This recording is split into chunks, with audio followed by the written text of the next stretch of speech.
Dear brothers and sisters, today we are celebrating the 24th Sunday of Ordinary Time, Year C, and our theme is Joy in Forgiveness, that our God rejoices in forgiving us. In our first reading, we see God loved the children of Israel with an everlasting love.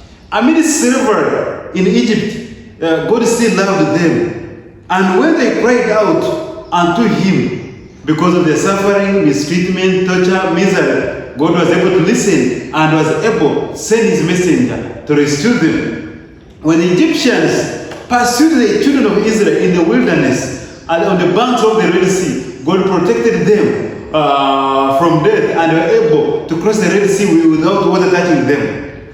When they were faced with hunger in the desert, in the wilderness, God gave them food, gave them manna to eat.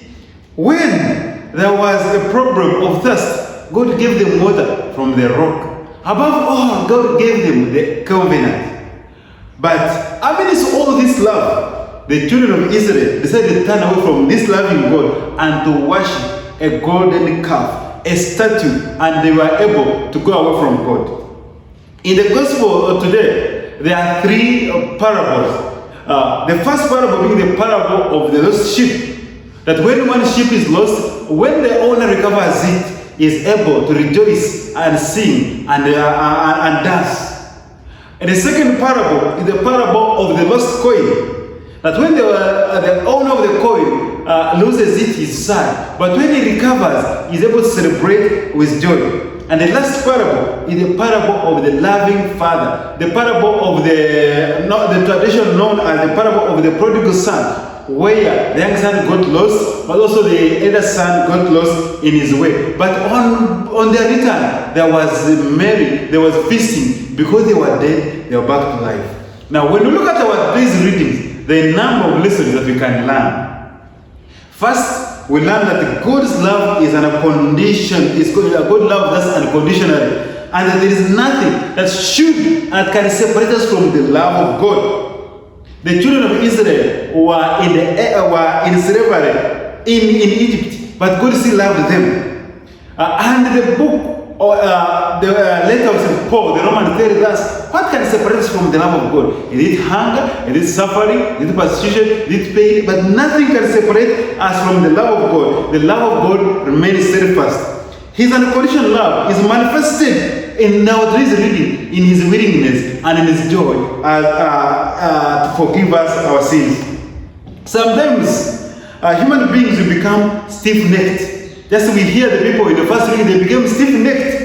And whenever we become stiff-necked, we are bound to make mistakes. So we are called to be flexible. Once we become flexible towards the way of God, towards the mercy of God, the love of God, then we will be in the favor of God. Before God, everyone matters, and that's what our readings are telling us. In the gospel, the owner of the sheep was able to leave 99 to look for the lost sheep. That was one. The owner of the one coin was able to look for the coin. So they already tell us that there is nobody who is more important than the other. And before God, all of us matter. This person who is despised, whether it's your maid, whether it's this servant, whether the other person of the car, whether short, whether tall, and before God, everyone matters. That's why God is able to look for that lost coin, that lost sheep, and we have to respect everyone. We stand in need of mercy of God at all times, and no one is beyond the mercy of God. The young son, the prodigal son, would have thought that he's beyond the mercy of God. But on the coming back, God was able to embrace him, to kiss him, to slaughter the fattened calf. The children of Israel in the slavery in Egypt, after that sin, they thought they were beyond the mercy of God, but God was able to bring them, to love them. And that's what tells us that even me and you, there's no one who is beyond the mercy of God. And God is able to forgive us. So we only need to seek out His forgiveness. Like the way the prodigal son had to make a step to move from where he was to come and ask for the mercy of God. When the children of Israel sinned, they had to make a step to go to Moses, ask Moses, intercede for us, to God to forgive us. God rejoices in forgiveness, and that's our thing. That is self-forgiveness. We have people who have not forgiven themselves. Forgiveness of our brothers and sisters. And when God forgives, and when we are forgiven by God, that's when our joy is in being forgiven, most especially by God in everything we've done.